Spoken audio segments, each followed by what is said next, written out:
¿Qué tal, Chus? Buenas tardes. La verdad es que se nota que estás en Canarias. Esa luz que emana desde detrás tuyo son luces muy privilegiadas en estos momentos. ¿Cómo estáis, tu gente de aquí y tu gente del País Vasco?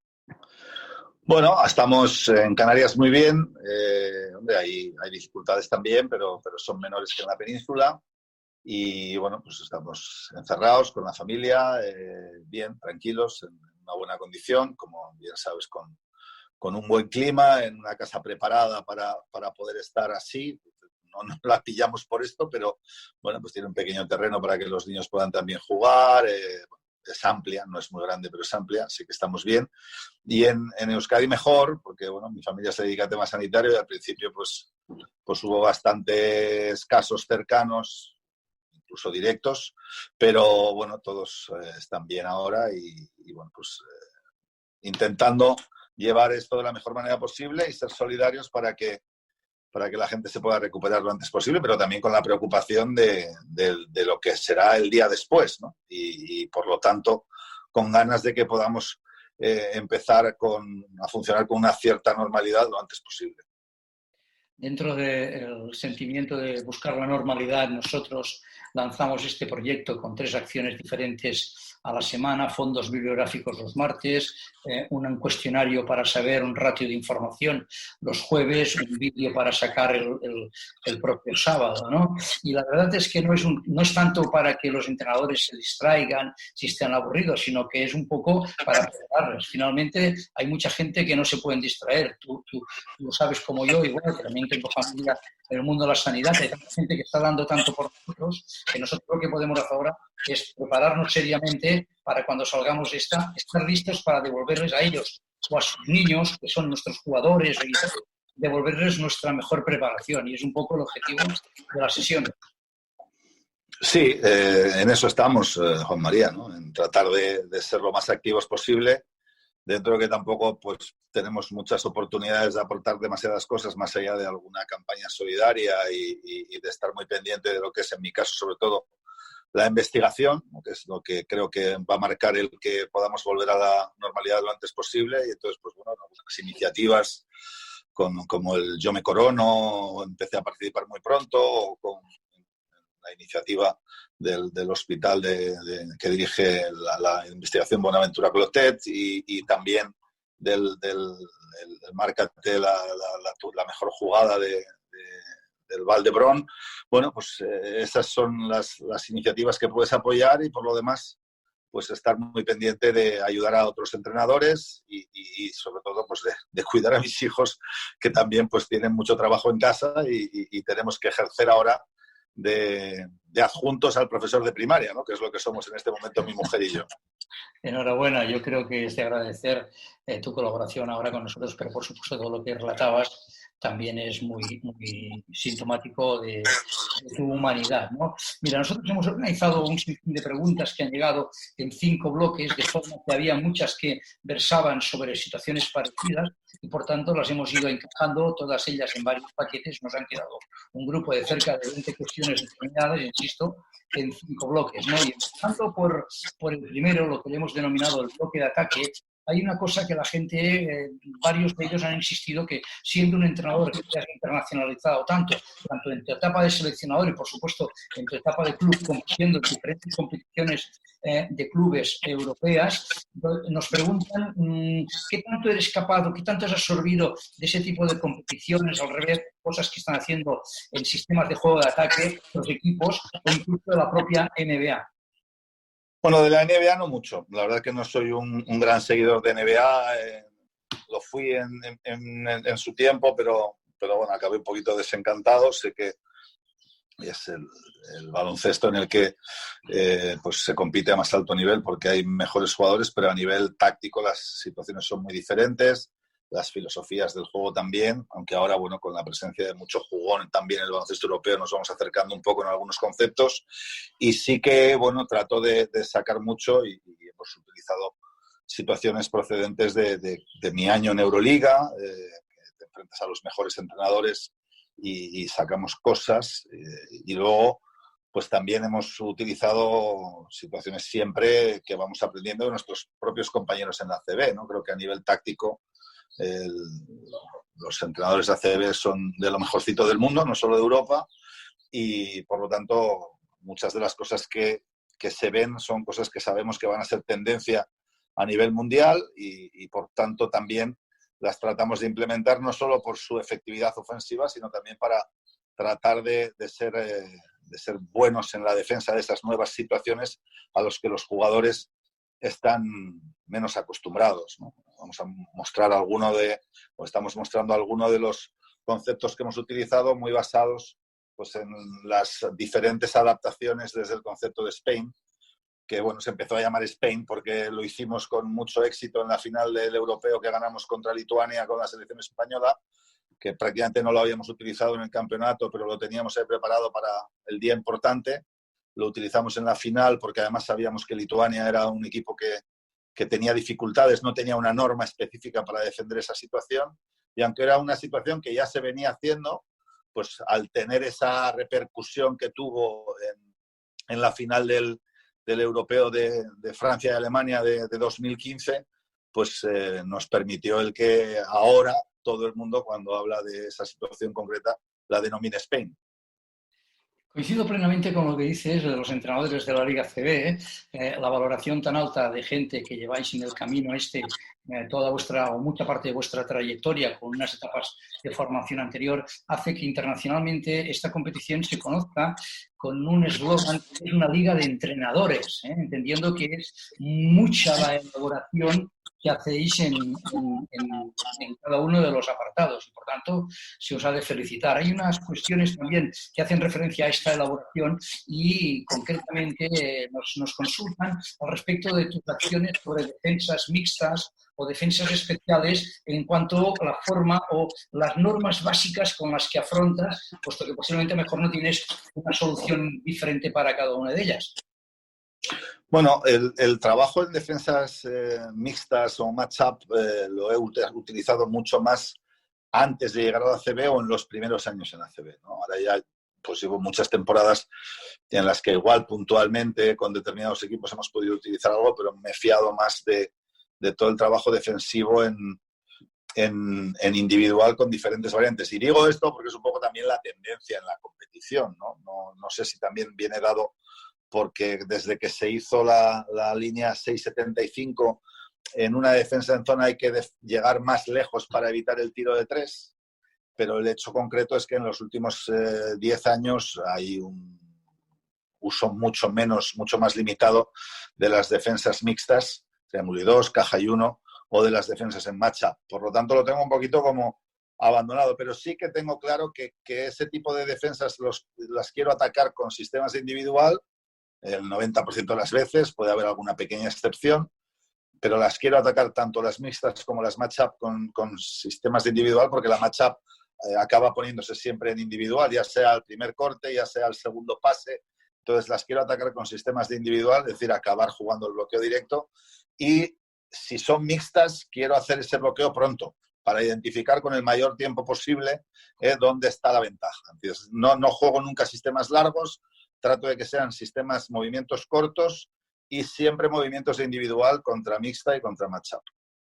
Es muy interesante esos conceptos de ir testeando la defensa en muy poco tiempo para luego poder regularizarla con las normas. Y al respecto de las normas, por ejemplo, hay una pregunta tradicional que cuando llegáis a dar clinics e incluso conferencias de este tipo es un estándar, es un clásico, ¿no? Aquí es decir, sistemas de juego rígidos para que los jugadores se adapten o normas de juego que se valgan para diferentes tipos de jugadores.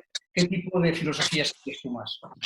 Bueno, dependiendo también de la calidad de los jugadores, ¿no? Está claro que en ACB pues ya tienes jugadores de más nivel, pero dentro del mismo nivel ACB, pues no es lo mismo estar ahí situándote siempre entre los 8 primeros que estar entre los 6 peores, ¿no? Siempre se supone que la calidad de tu equipo será mayor. Este año en concreto pues tengo un equipo con mucho talento ofensivo.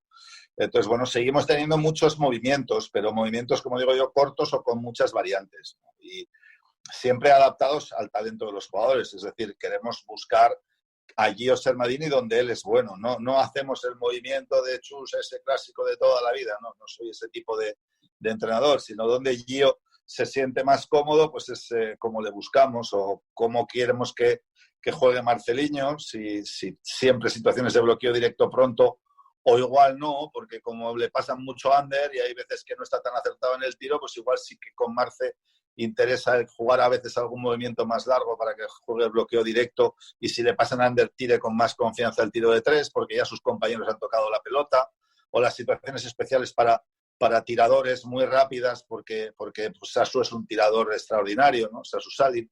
Entonces, con este tipo de jugadores, pues bueno, tenemos muchos movimientos, queremos darles siempre el balón donde ellos son mejores y para eso buscamos situaciones cortas, rápidas, en las que ellos puedan rendir mejor, exceptuando pues, momentos puntuales como el que acabo de decir de Marce. Si el nivel de la plantilla es inferior, pues sí, he sido más estricto en que sean movimientos encaminados a buscar pues algo concreto, ya sea al principio, ya sea al final de una posesión, seguramente con esos equipos jugar más largo. Y siempre en los últimos años, independientemente de la calidad de los jugadores a nivel individual, el tener la habilidad para encontrar al hombre mejor situado, ¿no? Ese es un poco el objetivo fundamental. No tanto hablamos de talento contra rigidez, sino que explotando el talento seamos capaces de compartir el balón. Muy interesante. Y desmitificando un poco las posturas rígidas, aquellas que mi filosofía es esta y solo es esta, sino que nuestros jugadores nos indican mucho los procedimientos que debemos seguir en todos los aspectos, no solamente incluso la adaptación es fundamental, Juan María, para estar muchos años en una liga tan en la que el seguimiento es tan exhaustivo, no solo de quien está dentro, sino también de quien quiere venir y de quien quiere llegar, ¿no? Entonces, creo que te tienes que adaptar primero a tus jugadores y luego también tienes que adaptar tu filosofía un poco a las tendencias que se van produciendo. Yo creo que si yo fuera el mismo Chus que llegó en el año 2004, ya hubiera desaparecido del ACB en 2010. Muy interesante. Eso yo creo que es de la sesión de hoy algo que marcará territorio. Decías los movimientos rápidos y dentro de los movimientos rápidos pues se reconoce en tu equipo un movimiento en el que se falsea un bloqueo para rápidamente, no realizándolo, adaptarse, ghost screen o fake screen, como creo que tú más le llamas. ¿Puedes decirnos un poquito cómo funciona esto? Bueno, yo creo que esta es una terminología que yo desconocía hasta hace prácticamente menos de un mes, el tema del ghost screen, pero que ya esta semana, además de la pregunta que hoy me realiza uno de nuestros entrenadores, pues también lo había visto con un entrenador israelí en un análisis que había hecho del juego ofensivo de nuestro equipo. Creo que en principio puede venir, como vamos a ver, en una jugada que yo ya llevo realizando muchos años, que es una finta de bloqueo directo, normalmente de un jugador que tenga capacidad para jugar pick and pop, para dejar un aclarado, ¿no? Digo que vengo utilizando hace muchos años porque para Jaime Fernández lo utilizábamos muchísimo en el Estudiantes, ¿no? Y ahora, por ejemplo, pues para Ife Lumber o Santi Justa, ese es el principal concepto del ghost screen, pero el ghost screen va más allá, ¿no? Va más allá de hacer un aclarado a mano fuerte, sino que yo creo que por lo que he estado viendo, leyendo, documentándome para saber por qué decían que yo utilizaba mucho ghost screen, y efectivamente habla de bloqueos directos, habla de bloqueos indirectos, habla de, sobre todo, situaciones en las que están mezclados, que parezca que estamos jugando un bloqueo directo, pero realmente lo que estamos jugando es una finta, un falso bloqueo, un bloqueo fantasma para dar un bloqueo indirecto a un tirador. Estas son un poco las situaciones que yo he identificado. Entonces, claro, sí, es que la gran mayoría de nuestras jugadas especiales para Sermadini o Salin parten de una situación en ghost screen. Es decir, muchas veces jugamos, y lo vais a ver incluso en una jugada larga, o lo estaréis viendo ahora, jugamos una situación para Gio muy larga, en la que parece que Gio es el que está bloqueando al tirador, pero realmente acaban bloqueándole a él, ¿no? Y todas las situaciones para Sermadini o para Salin van mucho en función de este juego de ghost screen, o aprovechar las situaciones de rol que fijan a un defensor para hacer un bloqueo indirecto, que es el que permite salir al tirador, que también lo habréis visto en el primer bloque de clips e incluso ahora pues en este segundo bloque, ¿no? Sí es una situación que nosotros repetimos mucho, y también repetimos pues en el clásico bloqueo box to box para el hombre interior, pues pintamos que vamos a ir, pero Marce se la da vuelta, vuelve y ahí hay un ghost screen, una finta de bloqueo del tirador para el grande, y el grande se vuelve y la recibe pues con los dos pies en la pintura, ¿no? Estas son situaciones que, por ejemplo, Marce utilizaba mucho con Toko Sengelia el año pasado y que nosotros pues hemos cogido de la propia capacidad inventiva del jugador, ¿no? Porque esto lo hablábamos Pedro y yo en pretemporada, y Pedro, que había entrenado a Marce y Toko, pues me decía, pero es que esto sale directamente de ellos, ¿no? Y sale sobre todo de Marceliño. Entonces, muchas veces nosotros lo que hacemos es pues hacer acopio de eso que cada jugador te va aportando al playbook. Está interesante. Permite que pasemos ahora a un bloque de defensa en el que la construcción del cuestionario, de las preguntas, han venido prácticamente encajadas en tres aspectos. Uno muy singular, ¿no? Es decir, habla de tu aportación en el juego defensivo en tus equipos, estructurado en movimientos de mismatch, ¿no? De aprovechar, de crear ese tipo de situación. Las consultas que han venido llegando es ¿por qué? ¿Cuándo y con qué normas básicas?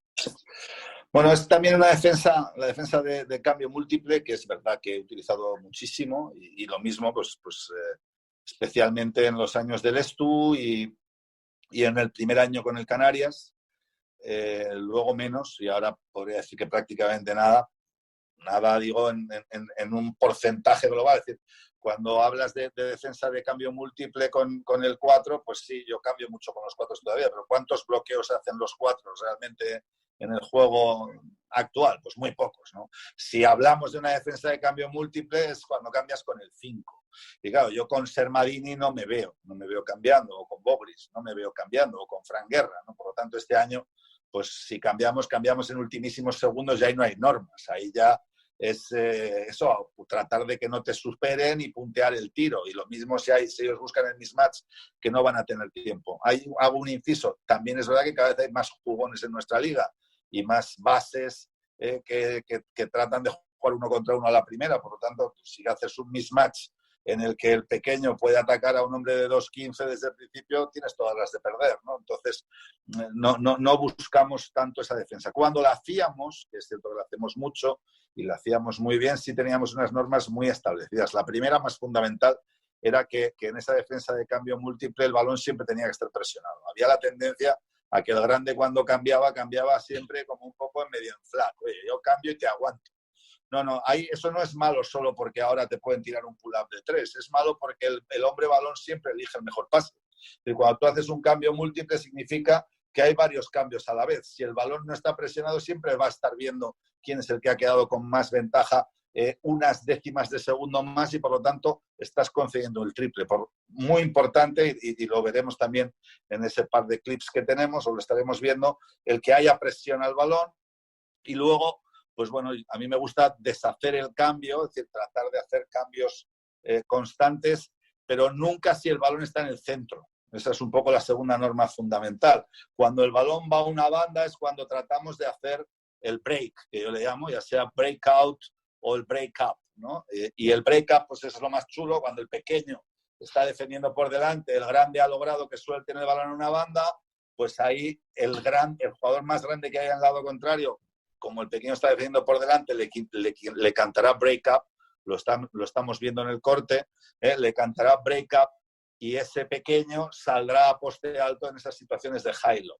Claro, luego hay muchas excepciones, ¿no? Porque hay veces que no se produce el high-low. Bueno, pues si no se produce el high-low, seguimos defendiendo por delante, estamos atentos al lob y vamos al 2 contra 1 si finalmente lo recibe, ¿no? Pero las situaciones de cambio múltiple no me gustan hacerlas nunca con el balón en el centro, porque siempre acaba un tirador de 3 solo, ¿no?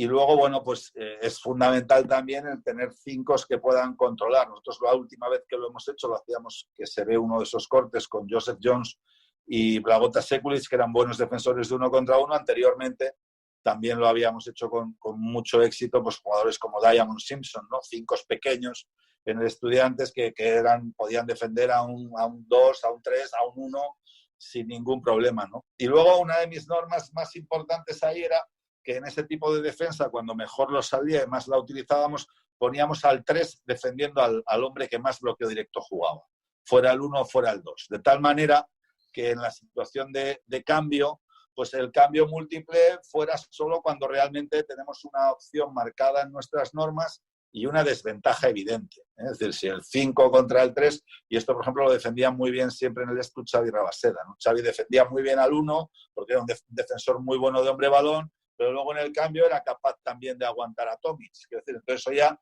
te daba mucha ventaja y cuando había que deshacer, el equipo contrario ya se empezaba a encontrar con pocos segundos, con short clock, que es la gran ventaja de esta defensa. Tú sacas de timing todos los sistemas del rival y tiene que acabar tomando decisiones con pocos segundos. Lógicamente, el inconveniente es que en el rebote pues tienes un hándicap importante. Por tanto, estás hablando de ese tipo de situaciones, tanto ejercitarlas con las normas que tú has dicho de ubicación del balón fundamentalmente, tanto en los bloqueos directos como en los indirectos. Bueno, normalmente más en los directos. En los indirectos, a mí me gusta cambiar solo en situaciones en las que tenemos riesgo de conceder un tiro solo. Es decir, si el defensor del tirador pide el cambio, cambiamos y entonces sí que podemos llegar a las mismas normas, especialmente si intentan atacar en el poste bajo. El pequeño estará siempre defendiendo por delante, el grande estará siempre presionando mucho el balón para que no encuentre una situación cómoda de tiro. Hablamos de un tirador, por lo tanto preferimos que eche el balón al suelo y que penetre contra todo el entramado defensivo que tenemos, que además ahí sí que parecerá más que la situación ya es casi una zona porque estaremos colapsando mucho en pintura, y si buscan un balón interior, estar preparados para hacer el break, ya sea el break-up o el breakout, ¿no? Break-up si el contrario juega high-low, o breakout si juegan skip pass de lado a lado. Por tanto, si lo acoto al pick and roll, entiendo que parte de tu respuesta estaba respondiendo a una de tus soluciones defensivas al respecto del pick and roll. Una puede ser ese tipo de acciones en los cambios. Sí. Debes tener algunas más. Nos preguntan por ello. Si eres un hombre de un surtido muy amplio, o eres un hombre que prefieres acotar las respuestas para que tus jugadores puedan rápidamente identificar cuál es la solución, la mejor opción que hayas escogido. Bueno, yo creo que ahí es donde está un poco la situación de la pregunta que también luego vamos a tener, ¿no? De situaciones zonales y demás que utilizo menos, ¿no? Porque tenemos mucha riqueza y mucha variedad en la defensa individual y en la defensa del bloqueo directo, como vamos a ver, aunque solo se esbozan algunos gestos, ¿no? Pero bueno, nosotros partimos de la base de que el bloqueo directo se defiende diferente en función del jugador rival casi siempre. No es lo mismo si es un grandísimo tirador de pull-up que si no lo es, etcétera, etcétera, ¿no? Es decir, que ahí tenemos que estar siempre preparados. Y luego, en general no lo defendemos nunca igual en la banda que en el centro. En la banda queremos negar y estar preparados si nos quieren atacar, como vamos a ver, si nos quieren atacar la línea de fondo, estar preparados para un last y un ex-out, hacer una buena situación de rotación, y si nos quieren atacar el centro, estar preparados para el next, y ahí pues no será una situación de ex-out, sino que será el 5 el que tiene que controlar la rotación. Pero eso ya lo hablasteis la semana pasada con Sergio, por lo tanto, como la norma es prácticamente la misma, pues no tenemos tampoco que extendernos mucho, pero sí que tenemos que tener claro que contra la situación de negar el bloqueo en la banda va a haber dos opciones básicas. Una es atacar la línea de fondo, ahí tenemos que mantener el last, y otra es atacar el centro, ahí tenemos que ser capaces de llegar al next, no siempre, porque si no estamos lo suficientemente cerca, yo no quiero ir, quiero hacer finta, es un no next. O sea, al final le acabamos llamando a todo de alguna manera, ¿no? Para poder. Entonces, si el jugador ve que está cerca y el hombre que coge el medio es un gran tirador, iremos al next. Pero aunque el hombre que coge el medio sea un buen tirador de pull-ups, si no estamos lo suficientemente cerca, no vamos a ir al next a lo loco, porque entonces concederemos un triple en la banda. Y yo tengo muy claro que si en ataque lo que me gusta es anotar mates y triples, cuando digo mates digo bandejas, pues quiero que no me anoten ni mates ni triples cuando defiendo. Y entonces, en esa situación del bloqueo lateral, tan importante es mantener un buen last como definir cuándo tenemos que ir al next y cuándo no. Y luego en el bloqueo central cabe cualquier posibilidad. Es decir, podemos salir al show, podemos estar flat, podemos pasar under a mano fuerte, podemos defender lo que yo llamo 0-1, porque para todo tenemos normas, números, que es sin llegar a ser show, pero sin llegar a hacer un flat alto. Bueno, eso nos vamos a adaptar siempre en función de las características del manejador de balón, y ahí casi siempre pues tendremos que ir acompañados de un last también, de un last y de un ex-out. Hay una excepción cuando es el bloqueo en banda, si la esquina está libre, que se me había olvidado, queremos negar el bloqueo, pero ahí sí que si están 3 jugadores en el lado contrario iremos siempre al next. Si tenemos 3 jugadores en el lado contrario no me importa, porque con 2 yo creo que el 90% de las veces paro el triple, ¿no? Con 2 más detrás del que salta al next. Y en las situaciones de top pues también sucede que si estoy defendiendo flat el last será corto, será mini last, pero si estoy defendiendo show el last será largo, incluso yendo al robo, y le llamamos super last. Quiero decir que tenemos muchas y múltiples opciones de defensa del bloqueo directo, y eso hace pues que tengamos también en los equipos contrarios pues más dificultades para poder definir y esperar qué es lo que se van a encontrar cuando tienen que atacar contra nosotros. Y lo que se van a encontrar, por ejemplo, en una segunda parte, en el descanso, que puede ser que en la media parte abortes soluciones como estas, algunas de ellas o alguna de ellas, porque hayas visto, te hayan ya dado datos de que no está funcionando bien defenderles de esta manera, y abortes esto y estimules, o al contrario, estimules muy focalizado en un tipo de solución concreta, porque has visto que operativamente es muy interesante. ¿Sucede eso? Bueno, hay días que tú por tu scouting piensas que un jugador no es un gran tirador de 3 de pull-up y mete las 2 primeras. Por lo tanto, ahí los jugadores ya no tienen ni que esperar al descanso, ya tienen que ir más alto. Ellos ya lo saben, aparte que en el primer tiempo muerto lo habremos hablado. Esto está claro, ¿no? O si hay un jugador que tenías, mira, vamos a ir a under a mano fuerte, y resulta que las 2 primeras las mete, oye, pues ya no hay under, ¿no? O sea, este tipo de cosas yo las tengo claras. No voy a esperar a que el porcentaje llegue. O sea, no, como ha metido las 2 primeras, fallará la tercera, la cuarta y la quinta. No creo en eso. Si ha metido las 2 primeras, hoy puede meter 6. Entonces, vamos a cambiar nosotros. No va a ser él el que va a volver a sus porcentajes. Igual luego, en 3 semanas, no mete un triple más. Pero hoy mi opinión es que hoy tiene muchas posibilidades de meter 6. Entonces, tengo que cambiar yo mi dinámica defensiva. Y siempre es lo mismo también en el descanso. Si hay un trabajo que nos está yendo bien, lo mantenemos. Si no nos está yendo muy bien, pero son pequeños detalles, los tratamos de pulir. Y si nos está yendo mal, los cambiamos. No tengo ninguna duda. Vamos, o sea, esto es... trataremos igual de negar en el centro o de saltar más agresivo en la banda, o de, en lugar de hacer next, hacer under, yo qué sé. Pero si algo nos va muy mal, lo cambiaremos seguramente en un tiempo muerto o si no en el descanso, y simplemente si nos va bien pero no tan bien como queremos, puliremos y trataremos de continuar. Sí. Hay una última pregunta de este bloque, es referida efectivamente, como tú decías hace unos minutos, a las defensas zonales, ¿no? La valoración que haces tú actualmente en el baloncesto de hoy en día de cómo deberían ser usadas ese tipo de acciones defensivas, y cuáles en tu manejo táctico son más fiables para ti. Bueno, el tema de defensa zonal también le escuché a Sergio la semana pasada. Creo que es muy interesante en el baloncesto de formación. Es decir, cuando hablo de formación no hablo de infantiles, hay formación también táctica en situaciones de cadete, de junior, sobre todo en junior, sub-20. Creo que el utilizar defensas zonales en competiciones como la EVA, la LEP Plata, creo que las defensas zonales, las mixtas, dan muy buen resultado. La LEP Oro, bueno, yo llegué a la CB utilizando muchas zonas, muchas mixtas. Ahora utilizo más bien pocas, las que son más puntualmente situaciones defensivas en zona press, la 2-2-1, vengo utilizando en los últimos años, o en saques, en el saque de fondo la 2-1-2, la 2-3, en el saque de banda la 3-2, la 3-2 especialmente en últimos segundos. Es decir, el equipo contrario tiene pocos segundos, muchas veces me pongo en zona, y especialmente en el último cuarto. Esas son situaciones puntuales de zonear, ¿no? Siempre, ya te digo, dependiendo del resultado, tiene que ser, no vale cualquier resultado, ¿no? Sobre todo si es en el último cuarto y en últimos segundos, ¿no? Pero sí que creo, por ejemplo, en el uso de las zonas a nivel de selección, ¿no? Y Sergio hace un manejo muy bueno, ¿no? A nivel de selección. ¿Por qué? Porque los equipos tienen poco tiempo para preparar su arsenal.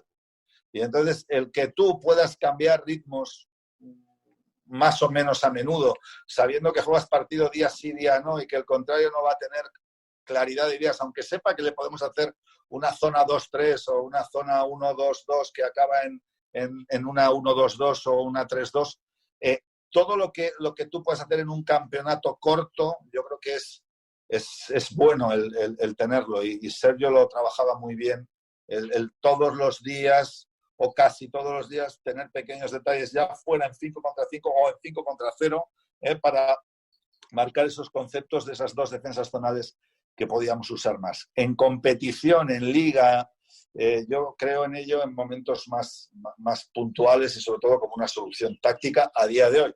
No sé lo que será dentro de 2 o 3 años, pero a día de hoy voy por ahí. Y yo, bueno, pues he utilizado mucho a lo largo de mi carrera la 1-3-1, he utilizado la 2-3, he utilizado menos la 3-2 en matchup, pero puntualmente, como digo, en los saques de banda, pues sí que la sigo utilizando. Bueno, es más una solución táctica para tratar de romper lo que el rival haya preparado en un tiempo muerto decisivo, cuando vas, pues yo que sé, uno arriba y al equipo contrario le quedan 2 segundos. Y pues evitar bajo cualquier concepto que te hagan una canasta de bajo el aro, ¿no? Y al final, si me llega a meter el triple, si me mete un triple con un recibe y tira punteado, pues es que hubieran perdido igual en individual, porque lo hubieran metido igual.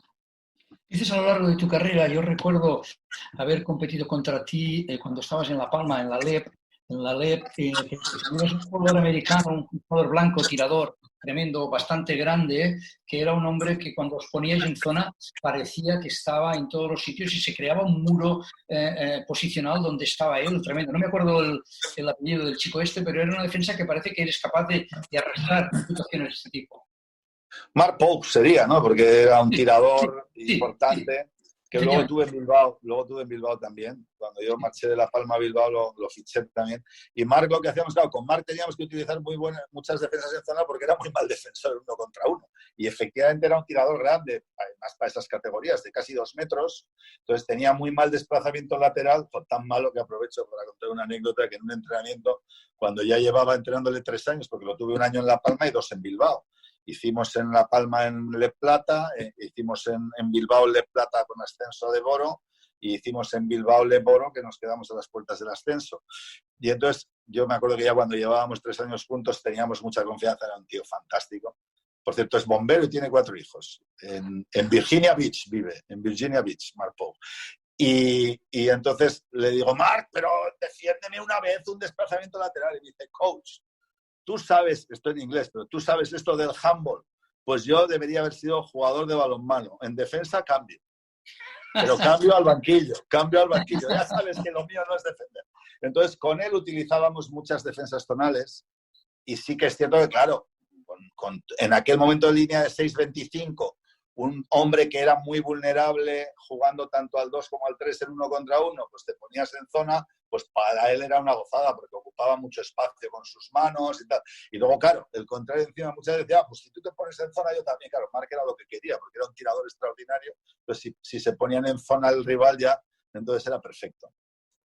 Pero ya te digo que utilizo mucho menos las zonas de las que la he utilizado, siendo un entrenador que me han encantado las alternativas.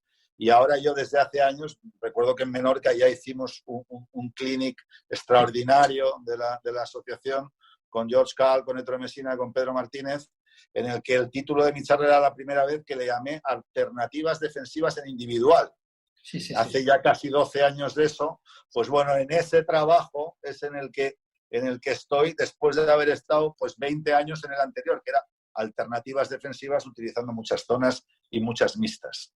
Muy interesante, progreso, estudio, evolución, pero no dejando el pasado simplemente como territorio quemado para crecer. Terminamos este bloque de defensa y empezaremos el siguiente.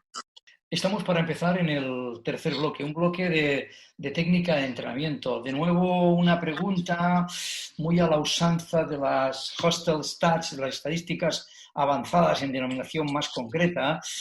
Nos preguntan un poco pues, el uso que hacéis de ello, tu equipo que juega tantos partidos y prácticamente viajando tanto, pues qué tipo de manejo tenéis de esa información, ¿no?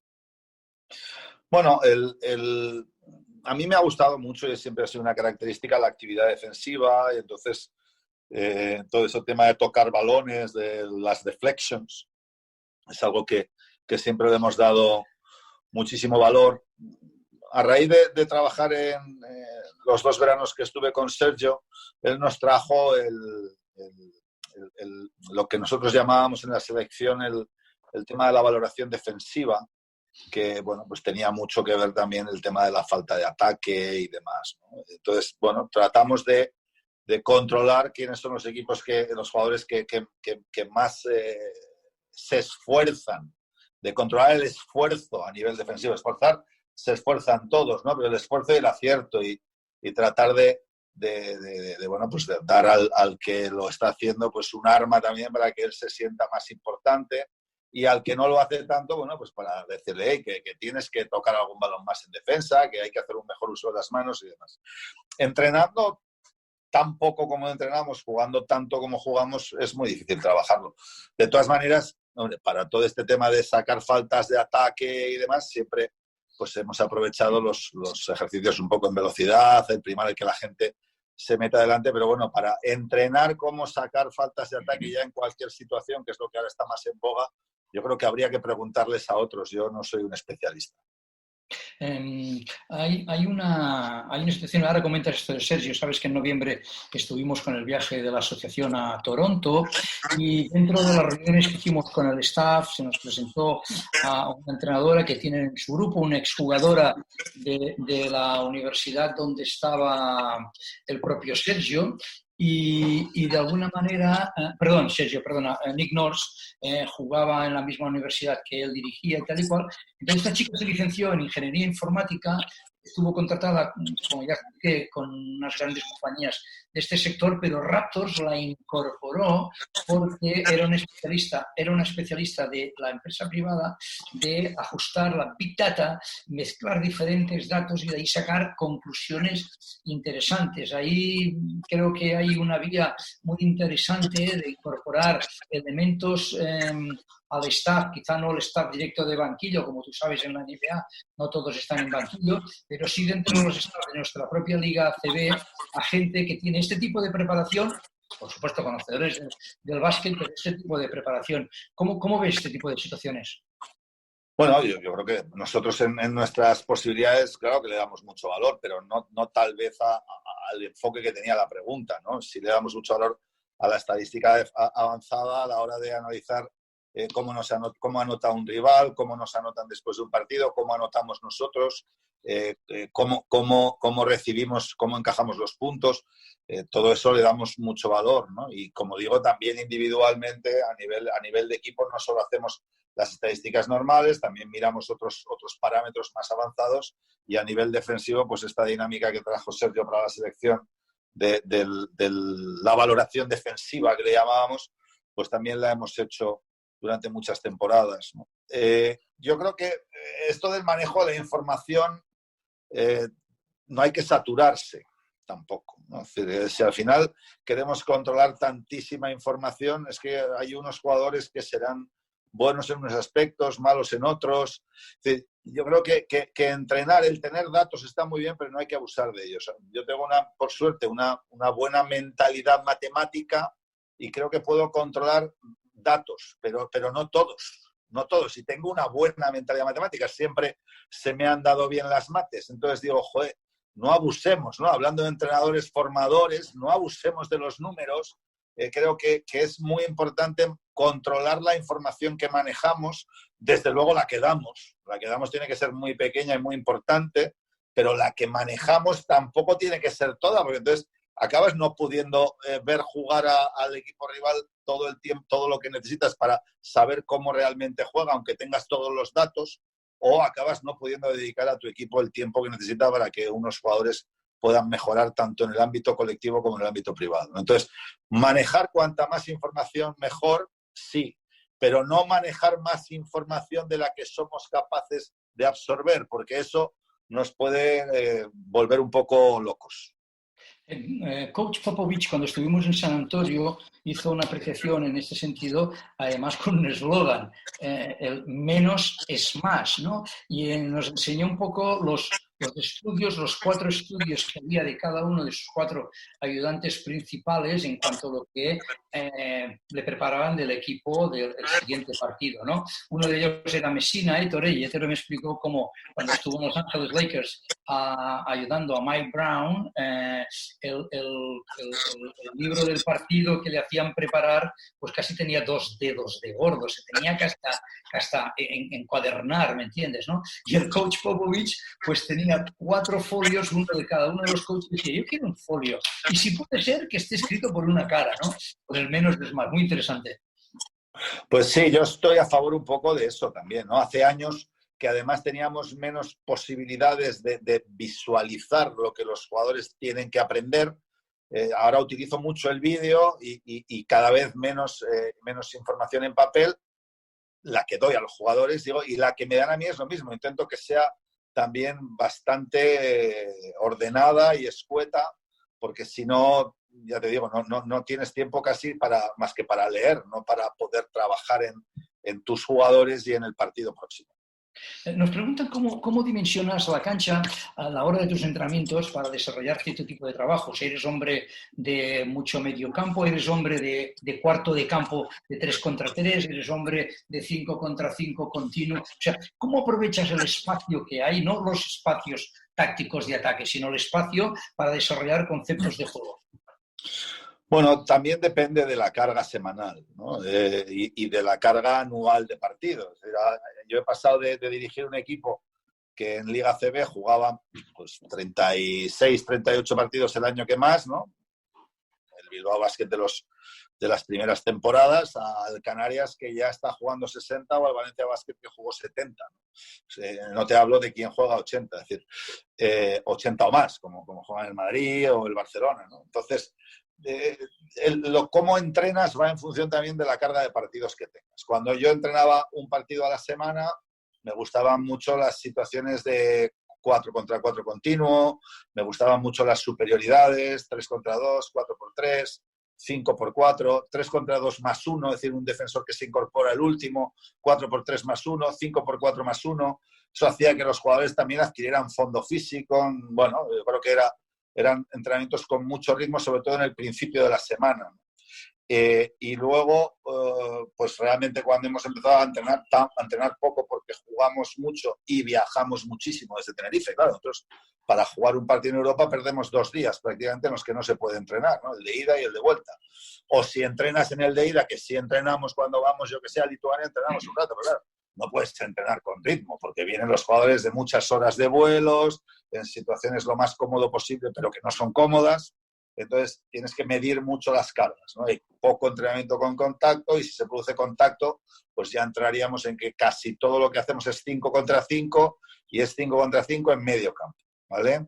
Dentro de una semana en la que tengamos 3 días, podemos acabar haciendo pues alguna situación todas las semanas de más 1, sí, 5 contra 5 más 1.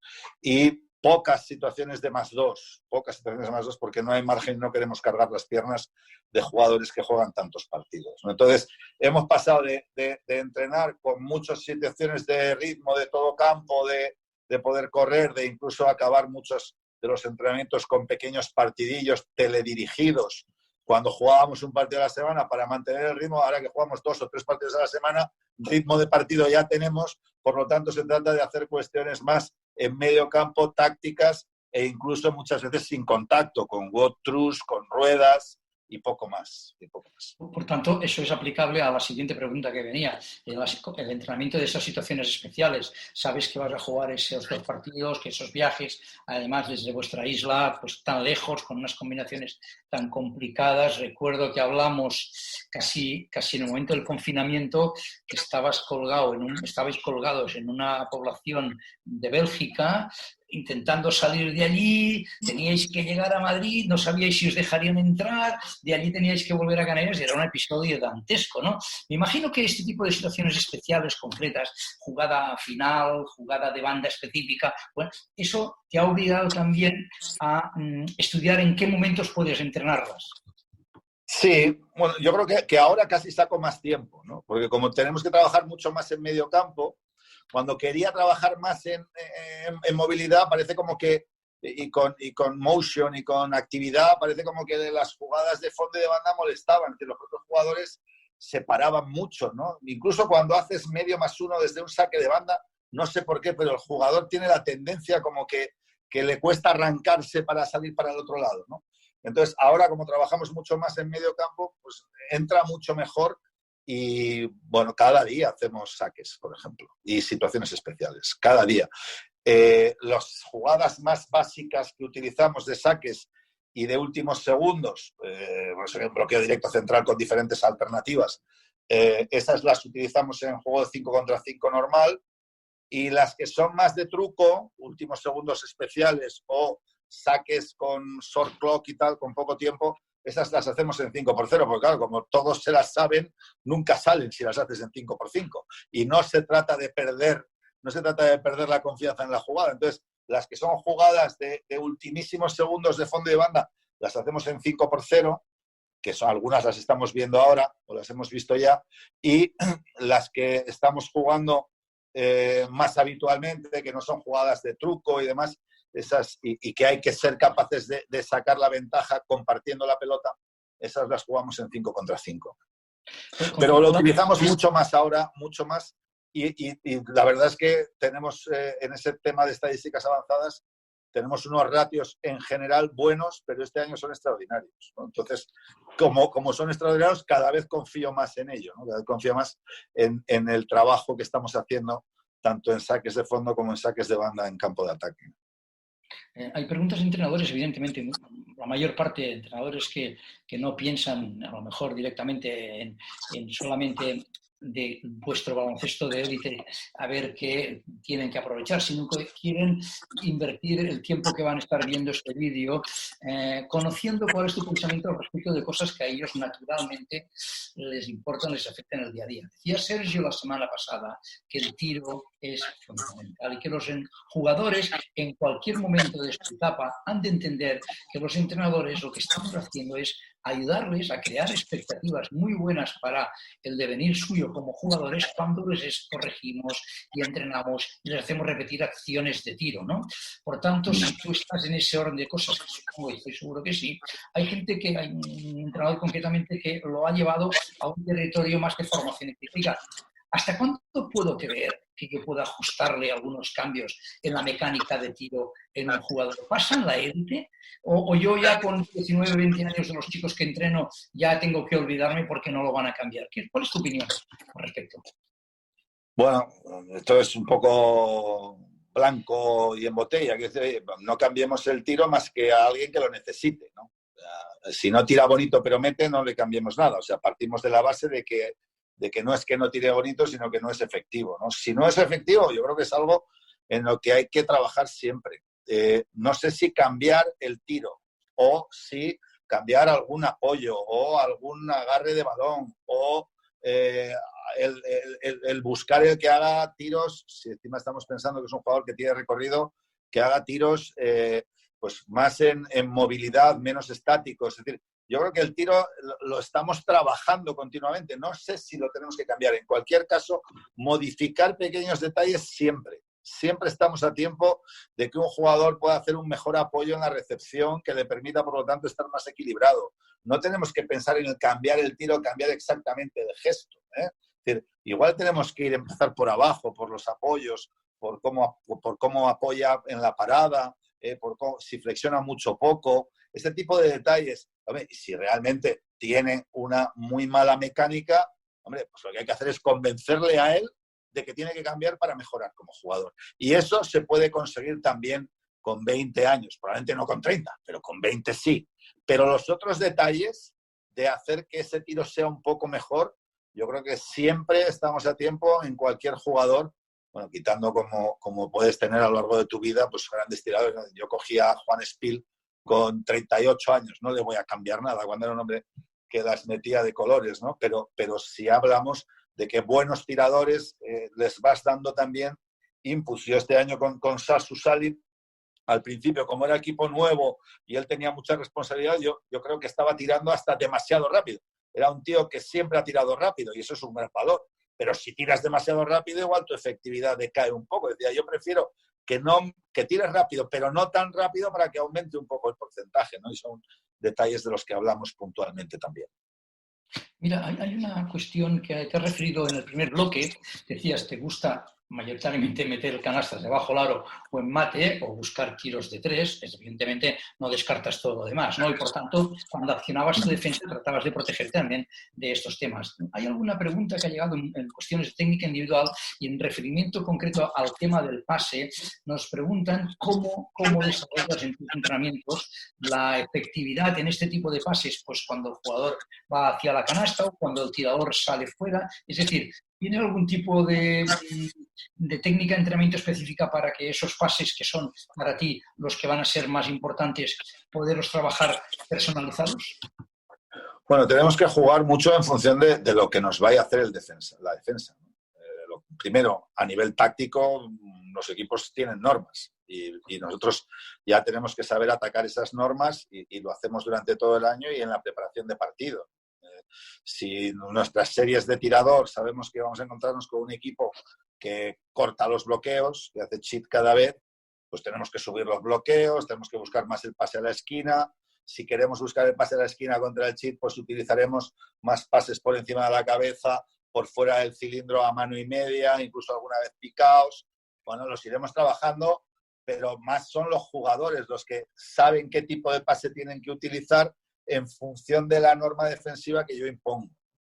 Y luego, bueno, pues en el que no tenemos tan claro la norma, pues si tenemos una situación de flare, de salida al lado contrario, pues teóricamente el lob es un pase muy bueno al flare y especialmente si se produce un aclarado desde el lado contrario, que nosotros lo hacemos mucho en una variante de Spain.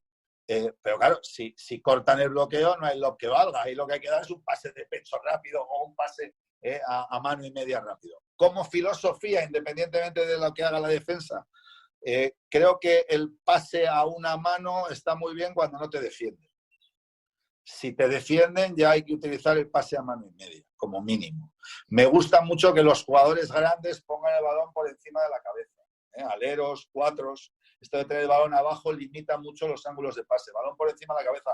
Gente de 2 metros se tiene que hacer grande, no pequeña, ¿no? Cuando tiene la opción de pase. Jugadores pequeños con un talento natural para pase, que pasen como quieran.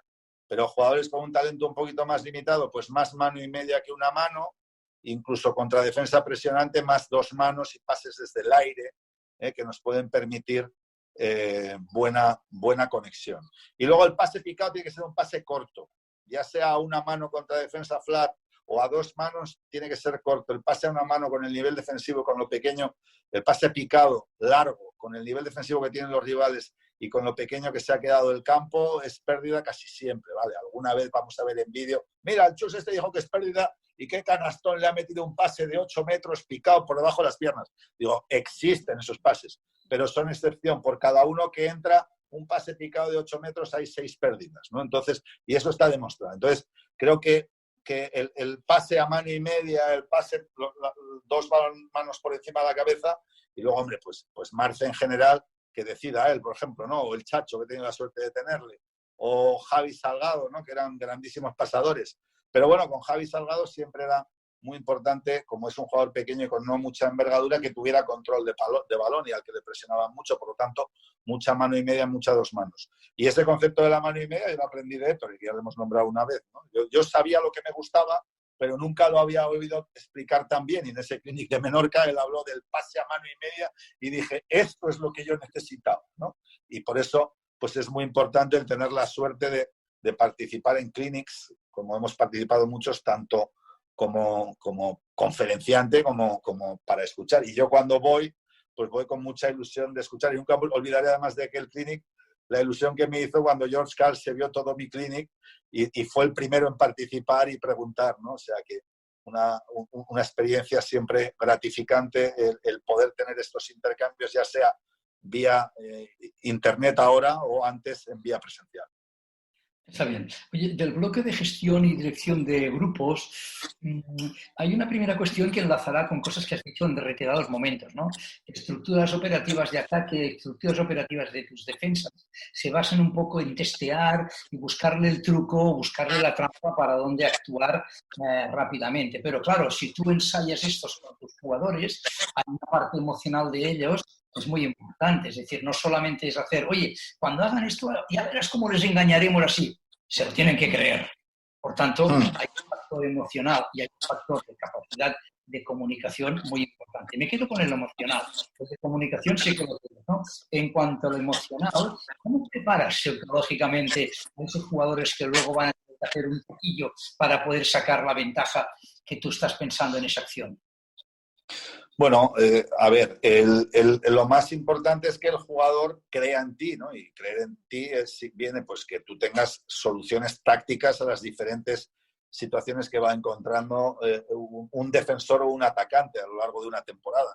No podemos mostrarlas todas de golpe. Esto, digo, porque es imposible. Es decir, yo no puedo empezar y a los 15 días mis jugadores tienen todas las normas. No, vamos muchas veces adaptándonos en la medida en que vemos que un equipo contrario hace mucho algo que no tenemos todavía estructurado. Lo principal sí, damos normas, pero luego tenemos que adaptar nuestras normas en función de cosas que van haciendo los rivales. La pretemporada es muy importante por eso, pero luego incluso en liga, pues de repente te encuentras con equipos que hacen algo que no te habías encontrado que nadie hacía y a lo que tú no le habías dado tampoco norma, ¿no? Entonces la vas imponiendo y una vez que entra, pues queda en el registro del PC, ¿no? Tanto del entrenador como del jugador, por lo tanto del equipo. Concretamente, temas emocionales, es decir, yo cuento en general con la confianza del equipo a la hora de que los planteamientos que hago suelen ser efectivos, ¿no? Entonces, no tengo que jugar mucho con las emociones. Pero el día que, por ejemplo, me encuentro en que Tomás Hielo y Alex Suárez tienen que defender a Nico Mirotic, que está haciendo 23 puntos de media por partido, y hombre, sé que si digo hoy defendemos uno contra uno y contra las normas habituales, pues nos va a hacer un hijo, ¿no? Entonces digo, no, tengo que trabajar con ellos, que tienen que ser capaces de gastar faltas, que no se pueden relajar ni un minuto, que tienen que presionarle en tal situación, que tienen que presionarle en tal otra, hacer un trabajo de que, oye, que podéis hacerlo, etcétera, ¿no? Bueno, pues aquel partido perdimos de 30, es decir, que el trabajo que hicimos con los demás no debió valer mucho, pero entre Tomás Hielo y Alex Suárez anotaron más puntos que Nico Mirotic.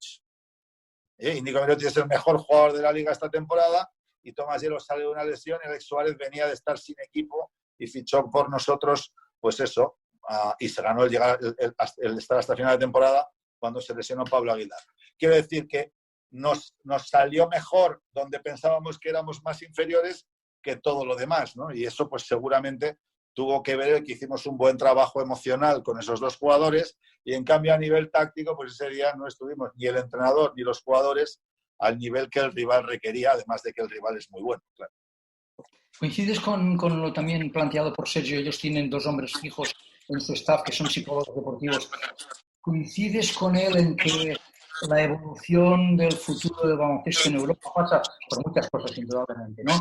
Pero posiblemente para tener reflejo de todo ello, algunos especialistas en esta área de psicología deportiva, especialmente entendiendo que cada vez entrenáis mucho menos, porque esos viajes, esos 2-3 partidos a la semana, etcétera, etcétera.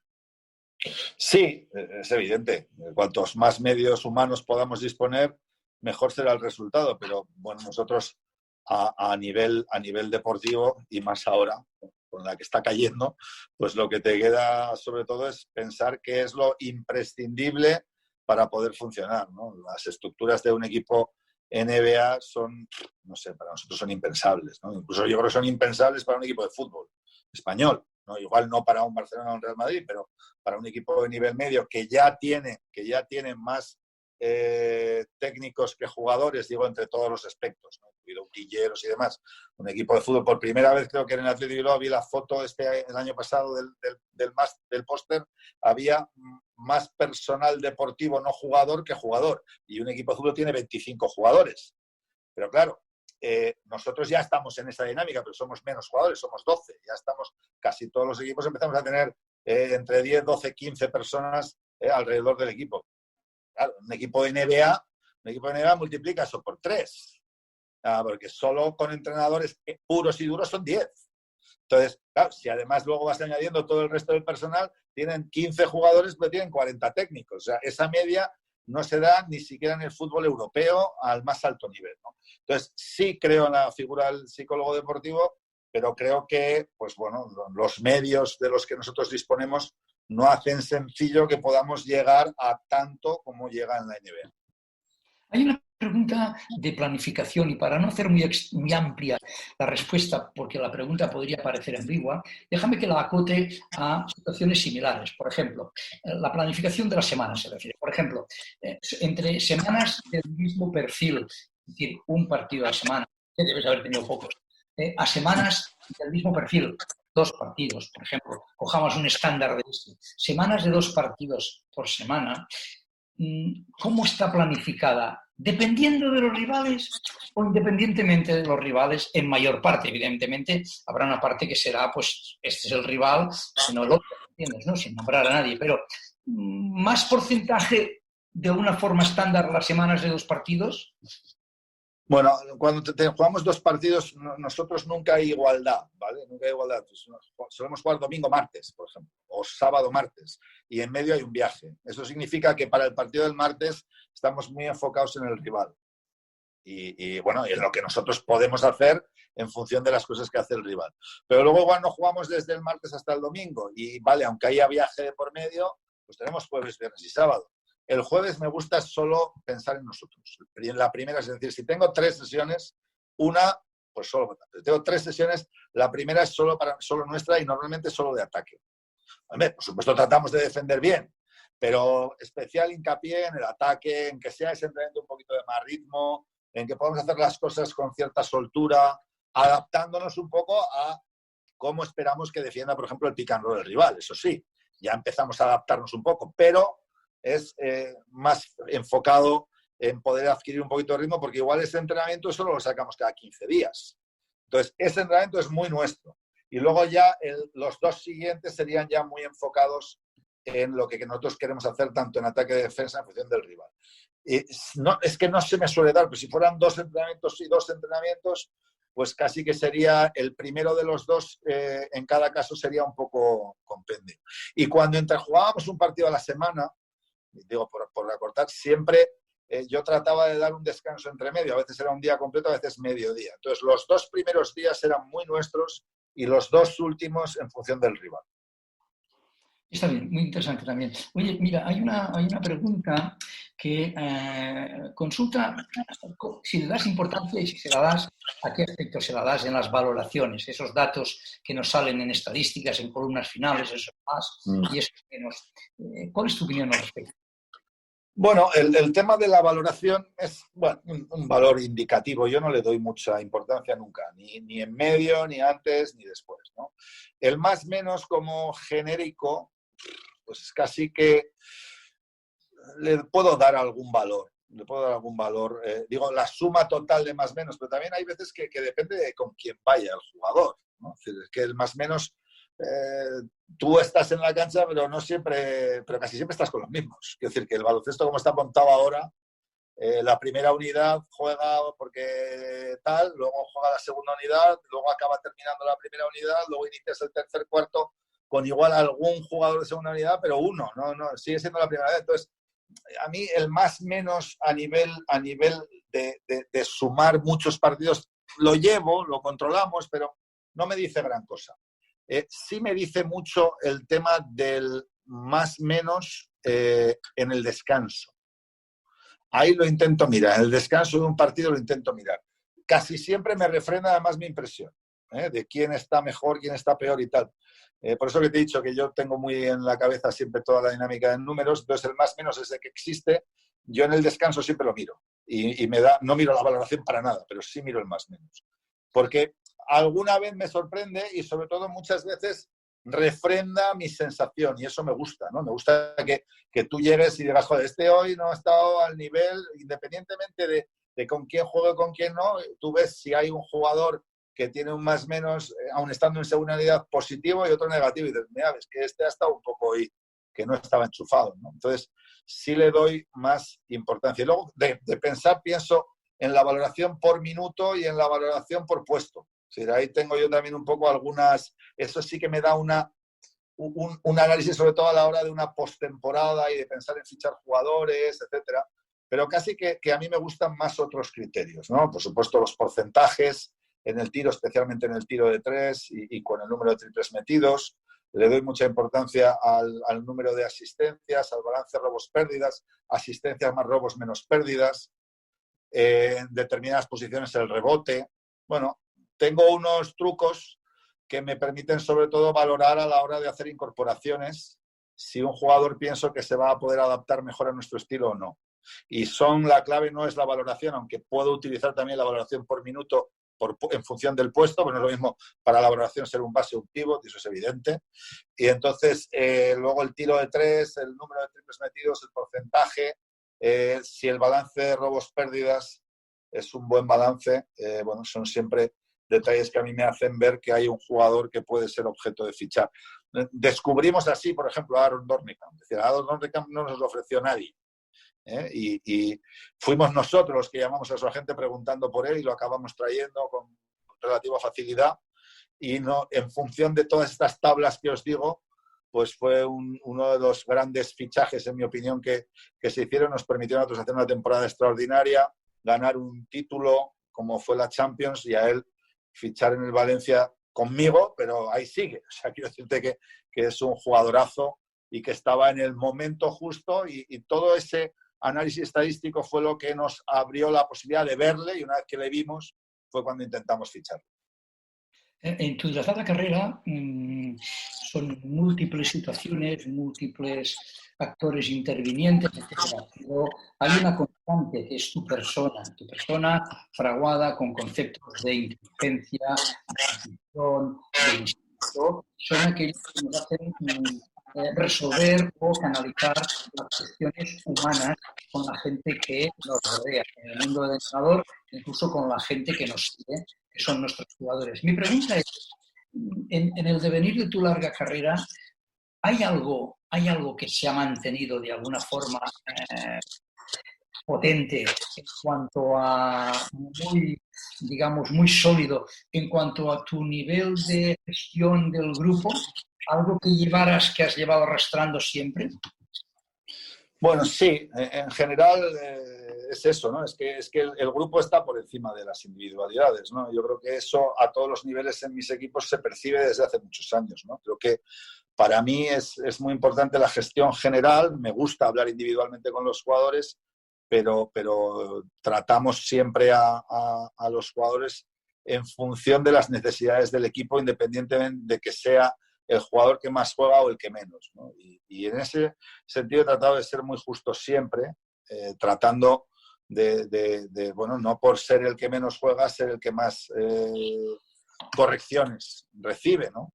Al revés, ¿no? Quizás tenemos que dar ejemplo corrigiendo a los que más responsabilidad tienen en el desarrollo del juego, ¿no? Sin dejar de lado que al que tiene menos responsabilidad y por lo tanto menos minutos hay que corregirle también para que mejore, ¿no? Y luego siempre me ha gustado el hablar al equipo en conjunto más que individualmente, incluso cuando hay que corregir, pero hablo al equipo, pero lo digo individualmente. Es decir, no me gusta la tercera persona del plural para nada. Es decir, hay algunos que no defienden. Oye, no, tú, fulanito, ayer no defendiste nada. Porque si no, los que defienden se piensan que hablas de ellos. Entonces, y realmente el que no ha defendido ni se ha enterado, porque igual piensa que él lo hace todo perfecto. No. O sea, no me gusta para nada la tercera persona del plural cuando hablo. Me gusta mucho hablar en equipo, pero cuando toca hablar individualmente dentro del equipo también lo hago, ¿no? Y eso lo he mantenido siempre. Y luego, como ya llevo muchos años y ya empiezo a ser un abuelo cebolleta, pues muchos jugadores luego te lo acaban agradeciendo, ¿no? Dicen, Chus, es que, joder, contigo vale, el equipo no ha defendido, pero luego decías, pero tú y tú no habéis hecho lo que había que hacer. Y esto, joder, a todos nos clarificaba, te tocara o no te tocara, porque si no siempre parece como que te quedas ahí con el que tiras la piedra, escondes la mano, ¿no? Y eso ha sido algo de lo que he intentado huir toda mi carrera y creo que ha ayudado a que los jugadores en general pues estén mucho conmigo, ¿no? Y porque esa claridad el jugador siempre le gusta, siempre le gusta. Y segundo, el que con esa claridad, si hay alguien que no funciona, pues a lo largo de mi carrera, si hay que separar a alguien del grupo, se le separa, ¿no? Es decir, que no podemos permitir que una manzana pues acabe pudriendo el cesto, ¿no? Esto lo tengo muy claro y esto me daba igual entrenar a amateurs que a profesionales. Cuando he intentado que alguien se acerque al grupo, cuando no estaba ahí, finalmente no he sido capaz de conseguirlo, siempre he preferido darle puerta antes que enrocarme en que tenía que sacarlo adelante, ¿no? Porque creo que si ya en un trimestre no he sido capaz de conseguir que alguien se adapte al grupo, ya no lo voy a conseguir. Entonces prefiero que salga del equipo y traer otros si es que tengo la oportunidad. Bloque de unas situaciones concretas, de 3 preguntas al respecto de cosas como muy particulares, ¿no? La primera es cantidad de entrenadoras y entrenadores que tenemos en nuestro país que están a la espera de poder reanudar su trabajo, sus chicas, sus chicos de diferentes edades están a la expectativa. ¿Hay algún consejo para ellos, aparte del tradicional que están viendo, para el otro tipo de actividades que hay en nuestro país averiadas? Bueno, si tienes la posibilidad de trabajar un poco desde casa, fuera de lo que es tu ámbito laboral normal, pues que aprovechen el tiempo los entrenadores, ¿no? Como están haciendo, ¿no? Con todas estas charlas que se están produciendo vía virtual, leyendo, tratando de recopilar información, que hay mucha disponible de cuestiones tácticas de muchos entrenadores. De cara a los jugadores, no sé, temas físicos, o sea, es lo que estamos haciendo nosotros, no puedo decir más, ¿no? Nosotros no estamos haciendo absolutamente nada, ni táctico, ni nada. Tenemos a todo el equipo, yo no se ha ido nadie, tengo a los 14 jugadores preparados para que si alguna vez tenemos la oportunidad de volver a entrenar esta temporada, hacerlo, pero están trabajando a las órdenes del preparador físico, que lógicamente trabaja en coordinación conmigo, pero no hacemos nada de lo que es baloncesto puro, simplemente tratar de mantener un estado óptimo de cara a un posible reinicio de la competición si se diera la oportunidad. No puedo decir qué, creo que los jugadores pues lo mismo, si están encerrados en casa, pues tratar de aprovechar para mantenerse activos físicamente, poco más puedo decir. Es un mensaje muy universal, en todos los sectores nos está pasando lo mismo. Mira, hay un punto de referencia en una dilatada carrera como la tuya que marca un antes y un después, ¿no? Hay una cuestión que creo que es interesante saber, cómo un tío como tú, que está en un estado de reconocido confort, el nombre que estás entrando en tu tierra, en su momento prácticamente Bilbao y otros equipos de la zona, sabiendo quién es y estando conforme consigo mismo, cómo inicia una aventura para buscar quién quiere ser, yéndose a un lugar tan lejano de Bilbao como es La Palma, para iniciar, no sabes muy bien el qué, ¿no? ¿Por qué alguien da ese paso de lo que aquí está escrito como saber quién es a buscar quién quiere ser, ¿no? Bueno, yo quería entrenar y en Bilbao las circunstancias en aquel momento no eran las mejores, ¿no? Habíamos ascendido en el 94 a la CB con el Caja Bilbao, pero el Caja Bilbao no había puesto el canon y el equipo había desaparecido y bueno, yo llevaba unos años en los que no quería volver a mi trabajo en la radio porque sabía que si volvía a la radio, a la cadena SER, a Radio Bilbao, era definitivo. Y entonces, pues estaba intentando agotar las posibilidades de ser entrenador profesional. No tuve una oferta en firme hasta que encontré la de La Palma y en lo que en aquel momento parecía tan lejos, ahora es tan cerca, ¿no? Porque estoy en la isla de enfrente, ¿no? En Tenerife. Pero bueno, di el paso porque tenía mucha ilusión, mucha ambición y tuve esa oportunidad. Me fui allí a la isla, conocí al presidente, conocí a la junta directiva, me enamoré de la isla, me enamoré del club. Bueno, ha sido el paso más importante de mi carrera. Creo que sin ese paso ahora no estaríamos hablando de esto. Yo seguramente pues estaría cubriendo ahora noticias, no sé si en Euskadi, en Madrid, relacionadas con esta epidemia, pero no tendría mucho que ver con el baloncesto, porque seguramente tal y como soy y como me conozco, habría desconectado bastante de ello, ¿no? Y bueno, pues eso fue para mí una gran oportunidad y esa oportunidad pues la aproveché, también hay que reconocerlo, ¿no? Estuve 3 años en La Palma y pude volver a Bilbao en un proyecto diferente, en un club nuevo, que tenía mucha confianza en mí, por lo que había hecho antes en Bilbao y por lo que había significado para mí salir de La Palma. De todas maneras, salir a La Palma De todas maneras, cuando en el 2010, 9 años después de volver a Bilbao, salgo al mercado, algo de lo que se me reprochaba era que siempre había entrenado en Bilbao. La gente no se acordaba de que me había ido a La Palma, ¿no?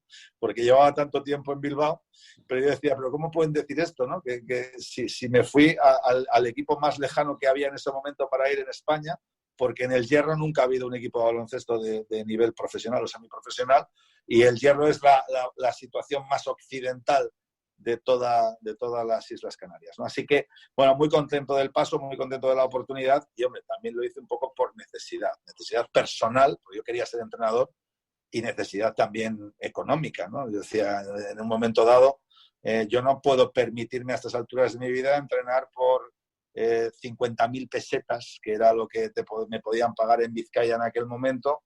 Necesitaba una oferta que fuera profesionalmente motivante, y la del V La Palma lo fue.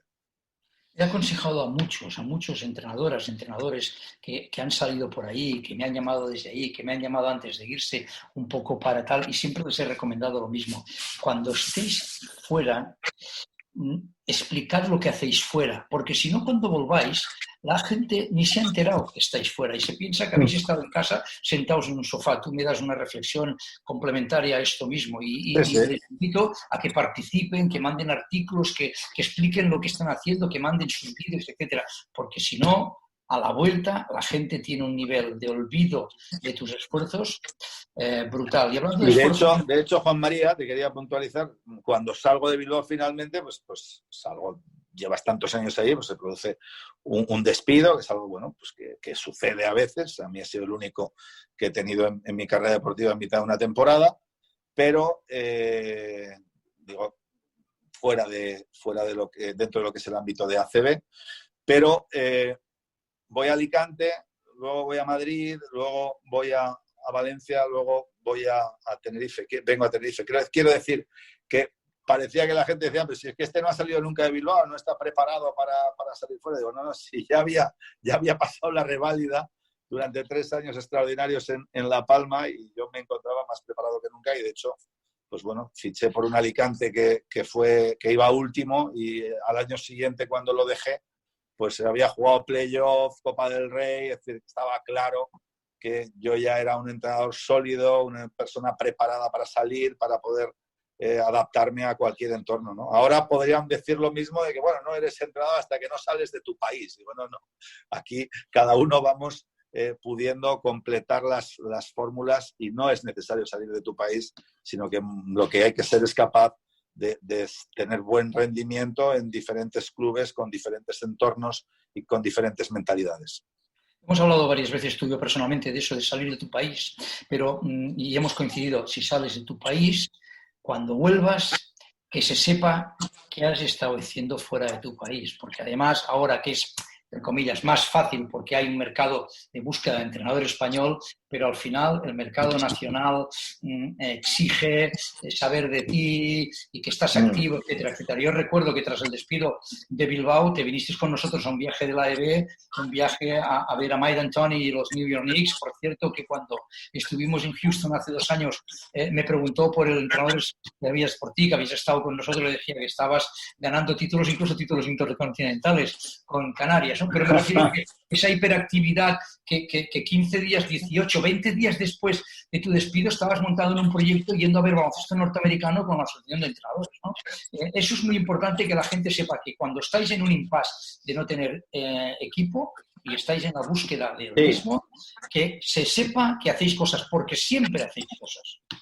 Sí, sin duda. Y yo me acuerdo que después del viaje con vosotros, del cual guardo un gratísimo recuerdo y buenos amigos, tenemos además, pues tuve la oportunidad de estar con Xavi Pascual una semana, en un año que para él fue extraordinario, porque fue cuando consiguió proclamarse campeón de Europa con el FC Barcelona y ganó la Euroliga.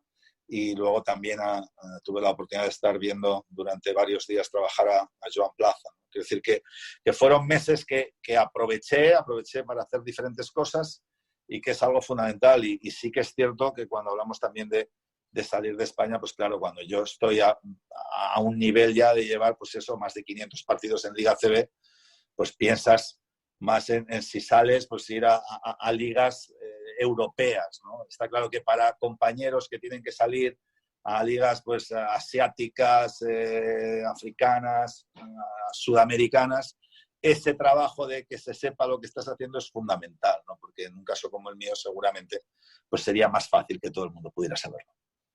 Está bien, terminamos con una última. Dentro de ese elaborado currículum que tienes, pues no podemos dejar de lado la selección nacional. Has dirigido la selección nacional en diferentes categorías y tanto de formación como el primer equipo, en diferentes puestos, primer entrenador y entrenador ayudante. Y un poco lo que me gustaría saber y que explicaras, pues cómo tú has vivido esa experiencia, dejando el trabajo de club para ocasionalmente estar en esa actividad y cómo ves la situación que en estos momentos en la ACB no lo permite, que es la capacidad de operar, de ser entrenador, de primer entrenador en selecciones y en equipos de club. Bueno, está claro que no podemos hacerlo, ¿no? Porque la Liga ACB es la única liga del mundo que lo impide.